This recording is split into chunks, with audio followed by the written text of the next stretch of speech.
সেজদায় আমরা যত ছোট হই এর চেয়ে ছোট আর হওয়া যায় না।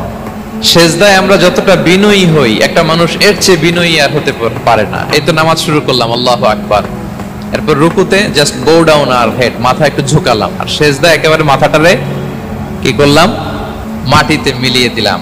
আমরা শুধু সেজদায় যে সুবহানা রাব্বিয়াল আলা এটাই পড়ি, তিনবার শুধু এটাই পড়ি, কিন্তু বিষ্ণু ইসলাম সেজদায় যে আরো অনেক দোয়া পড়তেন সেগুলো কি পড়েন আপনারা? বিষ্ণু ইসলাম সুবহানা রাব্বিয়াল আলা এর পাশাপাশি তিনি সিজদায় যেয়ে পড়তেন সুবহানাকা আল্লাহুম্মা রাব্বানা ওয়া বিহামদিকা আল্লাহুম্মা গফিরলি, এটা জানি না আমরা। এছাড়া বিষ্ণুই পড়তেন সুবহুন কুদ্দুসুন রব্বুল মালাইকাতি ওয়ার রূহ, সকল ফেরেশতাদের অধিপতি রব, সবচেয়ে বড় ফেরেশতা যার 600 পাখা, জিবরাইলের রব, সেই রবের প্রশংসা আমি করছি। তিনি সুবহুহ, তিনি কুদ্দুস, তিনি মহাপবিত্র, the most pure, the most